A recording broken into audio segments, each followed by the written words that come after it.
여러분 안녕하세요. 강동경희대병원 H로고입니다. 자, 여러분 2025년 푸른뱀의 해가 밝았는데요. 오늘은 좀 아이들의 이 치아 건강 어떻게 하면 좀 바르고 고르고 이쁜 치아 만들 수 있는지 소아청소년치과 김미선 교수님께 한번 여쭤보도록 하겠습니다. 교수님 안녕하세요. 안녕하세요. 자기소개 부탁드립니다. 네. 안녕하십니까. 강동경희대학교 병원 소아청소년치과 김미선 교수입니다. 교수님, 이제 부모님 입장에서는 좀 충치가 있다던가 네네네. 생겼다 아니면 뭐 치아 갑자기 뭐 하나 빠졌다 이러면 이제 치과 좀 가봐야 되겠는데 좀 네네. 이런 생각이 드실 것 같은데 네네네. 언제 보통 이제 첫 방문을 하는 게 좋을까요? 저희가 교과서에는 네. 첫 이가 나고부터는 첫 방문을 하라고 나와 있기는 합니다. 그런데 우선은 저희가 치과가 아프기 시작하면서 방문을 하면 이미 늦은 경우가 많습니다. 그렇죠. 네, 그래서 우선은 정기검진을 하면서 미리미리 예방하고 초기에 치료하는 게 가장 중요한 과 중에 하나라고 생각하시면 되세요. 그래서 네네, 아프거나 아니면 이가 흔들린다고 끌고 오실 게 아니라 미리미리 이제 정기검진으로 오셔서 이제 예방을 하시는 것이 중요합니다. 그래서 우선 첫이가 오면 한번 와보시는 게 좋고요. 그다음에 애들이 만 2돌이 되면은 이제 유치가 다 나와서 유치 어금니까지 나오거든요. 그때 이후에는 뭐 충치가 좀 잘 생기는 친구는 3개월에 한 번씩, 그다음에 충치가 잘 안 생기거나 아니면 그냥 보통 정도의 위생관리가 되는 친구들은 6개월에 한 번씩은 치과에 오셔서 불소도포도 하고 정기검진도 하면서 관리를 해주시는 게 중요합니다. 그러면은 보통 이렇게 부모님께서 아이들 처음으로 이렇게 데리고 왔을 때 뭐 어떤 검사들을 좀 받을까요? 아무래도 좀 이제 3D 검사나 이런 건 조금 힘들 것 같아요. 맞아요. 네네네. 우선은 첫 이가 잘 나왔는지도 저희가 파악을 하고요. 아직은 어리기 때문에 말씀하신 것처럼 엑스레이 검사는 좀 힘들지만 이제 앞으로 치아들이 잘 나올지 여부 같은 것도 저희가 구강으로 이제 한번 구강 검사 육안으로 저희가 진행을 한 다음에 아무래도 정기적인 검진 같은 경우는 아까 말씀드린 유치 어금니까지 다 나오는 2돌 이후가 되긴 할 건데 그 전에도 첫 이가 잘 나왔는지 뭐 타이밍 이런 것들을 저희가 한번 보고 본격적인 정기 검진은 한 2돌 이후에 유치 어금니가 다 나오고 하신다고 생각하면 될 것 같습니다. 사실 이제 부모님 입장에서는 언제 교정 같은 거 특히 해야 되나 말아야 되나 해서 이런 걱정이 제일 많으시는데 언제부터 좀 교정을 할 수 있다고 볼 수 있을까요? 우선은 교정이라는 교정 치료가 아이들 입장에서는 굉장히 불편하고 아프고 그런 작업이라서 너무 어릴 때 이게 왜 해야 되는지 알지 못하고 생각을 못하는 나이에는 사실 하기 힘듭니다. 그래서 적어도 한 만 4세 정도는 되어야지 아이의 협조도, 아이가 이 장치를, 이 불편한 장치를 왜 해야 되는지 인지를 할 수 있는 나이가 되거든요. 그래서 우선은 적어도 만 4세 이후는 되어야 된다고 생각을 하고요. 예를 들면은 좀 아래턱이 큰 주걱턱 아니면 하관이 좀 큰 친구들은 좀 빨리 교정 치료를 시작해야 합니다. 특히 가족력, 뭐 엄마, 아빠, 뭐 삼촌, 뭐 고모, 할머니, 할아버지 가족 중에서 좀 아래턱이 좀 크거나 주걱턱이 계신 분들은 이게 좀 유전이 되거나 할 확률이 높기 때문에 그런 친구들은 좀 빨리 해야 되고 그냥 단순히 좀 입이 튀어나오고 좀 삐뚤삐뚤한 친구들은 조금 더 늦게 해도 되고 그래서 애들마다 케이스마다 교정의 적기가 다르고 이제 뭐 빠를 경우에는 만 4세부터 진행을 하기 때문에 정기검진을 하다가 그 아이에 맞는 교정치료 적기를 파악하는 것이 좋을 것 같습니다. 그럼 이제 조금 일상에서 어떻게 좀 치아 관리하는 게 좋은지 이런 것도 좀 보고 싶은데 특히나 이제 치약 고르는 거 아기들은 뭐 별의별 맛 치약도 다 있더라고요. 치약 고르는 노하우가 있을까요? 저희가 지침이 한번 바뀌었는데요. 예전에는 아이가 이제 못 뱉을 경우에는 무불소 치약을 저희가 사용하라고 저희가 권고를 드렸었습니다. 왜냐하면은 불소 치약을 애들이 집에서 뱉지 못하는 경우에 삼킬 경우에 불소증이라고 부르는 질환이 생길 수 있어서 저희가 예전에 뱉지 못하는 아이들에게는 무불소 치약을 사용하라고 권고를 드렸었는데요. 근데 최근에 가이드라인이 바뀌었는데 그 불소의 장점이 단점보다 훨씬 더 많다고 연구 결과가 나와서 만 0에서 2세에 뱉지 못하는 아이들한테도 불소 치약을 사용하라고 저희가 저희가 네, 권고사항이 바뀌었는데 네. 그 양을 그 대신 많이 하지 말고 살짝 줄여서. 묻히거나 아니면 네. 쌀알 크기로 작게 해서 양치를 시키시면 되고요. 만 3세 이후로는 완두콩 크기 네. 조금 더 크게 해서 불소치약을 사용하라고 저희가 권고하고 있습니다. 아, 그러면 교수님 혹시 치약 말고도 네네네. 이제 뭐 칫솔도 있고 네. 치실도 있고 굉장히 많은 치과 용품들이 있잖아요. 네네. 다른 건 좀 어떻게 선택하는 건 또 팁이 있을까요? 아, 네.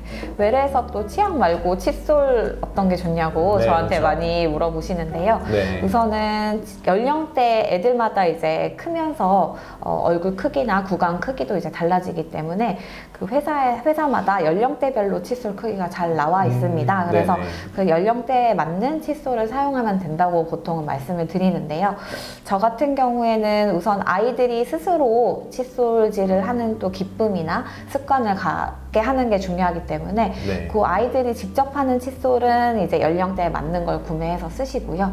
그다음에 저 같은 경우에는 저녁에 제가 아이 칫솔질을 마지막에 한 번 더 검사하면서 해주는데요. 네. 그때는 조금 작은 칫솔모를 사서 그냥 뭐 그 전에 사용하던 칫솔 남은 거 있으면 쓰셔도 되고 네네. 아니면 조금 더 작은 크기의 칫솔모를 써서 꼼꼼하게 엄마들이 한 번 더 닦아주시면 좋을 것 같습니다. 그럼 네네네. 아이들도 좀 치실이나 이런 게 네네네. 꼭 필요할까요? 네, 꼭 필요합니다. 네. 어른들 같은 경우에는 그 네. 치간 칫솔을 쓰시면 되고 네. 아이들 같은 경우에는 아직 잇몸이 건강하기 때문에 네. 그냥 그런 치간 칫솔을 넣으면 애들이 아파합니다. 그래서 그냥 치실을 써서 치아랑 치아 사이에 있는 음식물 찌꺼기들을 제거해 주시는 게 반드시 필요하고요. 네. 원칙적으로는 매번 양치를 하고 치실을 해주셔야 됩니다. 근데 그렇게 하기에는 쉽지 않으니까 하루에 한 번 저녁 때 자기 전 양치를 하고 보호자분들께서 전체적으로 치실을 한번 쫙 해주시는 것을 권해드리고 네. 간혹 이제 아이들이 할 수 있다고 그냥 아이들한테 맡기시는 경우가 많은데 네. 아이들이 아직 아무래도 손 근육이 그렇죠. 섬세하지 네네. 못하다 보니까 보호자분들이 한 번씩 쫙 해주시는 걸 저희가 권유를 드립니다. 네네. 그리고 순서를 많이 물어보시거든요. 네. 치실을 먼저 해야 되나? 양치질을 먼저 해야 되나 많이 그렇죠. 물어보시는데 네네. 양치질을 먼저 하셔서 전체적으로 음식물 찌꺼기를 제거를 해주시고 네. 그다음에 치실로 더 섬세하게 1항 2 사이에 있는 거를 제거를 해주시면 됩니다. 제가 보통 설거지에 많이 비유를 하는데요. 네네. 설거지를 하실 때 처음부터 좀 작은 부위를 이렇게 꼼꼼하게 하다 보면 진도가 안 나가듯이 그렇죠. 해서 전체적으로 쫙 한번 깨끗하게 씻고 네. 그다음에 또 묻어있는 부분 이렇게 좀 섬세하게 하는 거랑 비슷하다고 생각하시면 됩니다. 치실 같은 경우에는 이제 네네. 성인인 저도 마찬가지인데 네네네. 저도 되게 이 간격이 딱 네. 붙어 있는 편이라서 네. 치실 넣을 때 되게 아프더라고요. 네네네. 아이들 같은 경우에도 이 끼워 넣을 때 특히나 네. 아파하는데도 네네네. 그래도 그냥 하는 게 나을까요? 아이들은 사실 어른들보다는 조금 더 틈이 있습니다. 그래서 네. 네네네. 치실을 넣을 때 아파하지는 않는데 네. 치실을 이제 어머님들이 자기 몸이 아니니까 해주실 때 이게 피가 살짝이라도 나오고 애들이 싫다 그러면 놀래가지고 못 하시는 경우가 많은데 네. 그래도 해주셔야 된다고. 네, 피 나는 거 그 정도 뭐 괜찮다고 네 하고 그 다음에 이제 조금 더 애들이 크면은 네. 이게 실 형태가 아니라 손잡이 형태로 된 게 있어서 네. 아이들한테 그런 걸로 스스로 하게도 좀 연습시켜 주시고 보호자분들도 혹시 실 형태가 조금 어려우시면은 손잡이 형태로 넣었다 빼시는 걸 하시면 조금 더 손쉽게 하실 수 있으십니다. 사실 이렇게 하는 것도 결국 우리 아이들 뭐 충치 안 생기고 이쁘게 바르고 고른 치열 얻기 네네네. 위해서 아닙니까? 네네네. 근데 이제 충치가 생겼을 때 네. 유치들도 좀 네. 치료가 필요할까요? 네네. 유치가 어차피 빠지치아이긴 맞습니다. 네. 근데 유치 어금니 같은 경우에는 5학년 때까지 쓰거든요. 생각보다 오래 쓰죠. 네, 네네. 그래서 이제 유치도 충치가 이제 생기면 저희가 부위별로 판단을 합니다. 그래서 아이의 나이와 그다음에 엑스레이상에 이 유치를 어느 정도 쓸 것이냐에 네. 따라서 치료 방법도 다르고 재료도 다르고 그다음에 치료할지 말지 여부도 저희가 종합적으로 판단을 합니다. 네. 그리고 유치는 꼭 그런 빠질 때까지는 잘 써야 되는 4가지 중요한 기능이 있는데요. 네. 우선은 아이가 영구치가 나올 때까지는 이 유치로 먹고 살고 하지 않습니까? 그쵸, 그래서 네. 우선은 음식물을 섭취하는 중요한 수단이 될 수 있고요. 네. 그다음에 우선 앞니 같은 경우는 특히 보이는 치아이기 때문에 그렇죠, 네. 웃을 때 이제 심리적으로도 굉장히 이가 있고 없고가 굉장히 다르거든요. 네. 애들이. 그래서 심리적인 기능도 하고 그다음에 앞니가 없을 경우에는 애들이 발음도 세요. 그쵸. 네, 한창 발음이 막 굳어지고 있는 나이인데 그 네. 발음이 특정 발음이 세거나 하면은 훨씬 또 이게 정확한 발음에 영향을 주기 때문에 그것도 네. 중요하고 그다음에 이제 영구치가 나올 때까지는 그 유치가 잘 자리를 버티고 있어야지 그 자리에 영구치가 싹 나올 수 있는데 네. 유치가 빨리 빠지게 되면은 그 영구치가 나올 자리가 없어지게 됩니다. 그래서 공감 유지 장치라는 되게 복잡한 장치를 해야 되거나 네. 아니면 영구치가 나올 때 또 교정을 해야 되는 상황이 생길 수 있기 때문에 네. 그 영구치가 나올 때까지는 그 유치가 잘 자리를 보존해 있는 것이 모든 면에서 더 유리하기 때문에 네. 저희가 유치는 빠질 치아긴 하지만 치료를 해야 되고 네. 다만 그 빠지는 타이밍이라든지 이런 것들을 저희가 종합적으로 판단을 해서 치료를 할지 말지 여부는 판단하고 치료를 할 때도 어떤 재료를 쓸지를 저희가 판단한다고 생각하시면 됩니다. 혹시 그러면은 아무래도 애기들이니까 신경치료까지는 안 하겠죠? 아니요, 합니다. 유치의 신경과 영구치의 신경은 별개입니다. 네, 그래서 유치의 신경치료를 한다고 해서 영구치도 신경이 죽는다든지 그러진 않고요. 네. 우선 유치의 신경치료를 한다는 건 그만큼 충치가 심하기 때문에 그쵸, 충치가 신경까지 가서 신경치료를 하는 거거든요. 네. 근데 만약에 유치의 신경치료를 하지 않고 그냥 방치를 하는 경우에는 네. 유치 뿌리 끝에 염증이 생기거나 고름주머니가 생길 수 있습니다.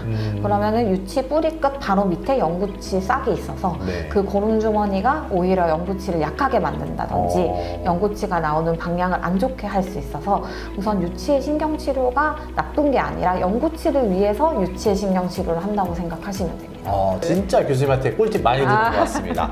그러면 이제 마지막으로 이런 거 좀 종합해서 한번 치아 건강을 어떻게 좀 아이들을 좀 더 지켜줄 수 있는지 네, 조언 네. 하나만 좀 부탁드리겠습니다. 네네. 가장 중요한 거는 계속 말씀드리지만 정기검진이 가장 중요합니다. 사실 집에서는 아이들이 입도 크게 안 벌리고 네. 그다음에 어두워서 잘 안 보이십니다. 그래서 정기검진을 3에서 6개월에 한 번씩 주기적으로 오셔서 특히 방학을 맞아서 시간이 좀 아무래도 평소에 학기 때보다는 여유로우시니까 네. 정기검진을 오셔서 검진도 한번 받고 뭐 예방적으로 불소 치료나 실란트 치료도 하고 이제 가시면 가장 좋을 것 같습니다. 네. 아이들 무서워하기 전에 좀 정기적으로 쭉 오는 게 가장 좋은 방법인 것 같습니다. 교수님 오늘 굉장히 좋은 말씀 감사합니다. 감사합니다.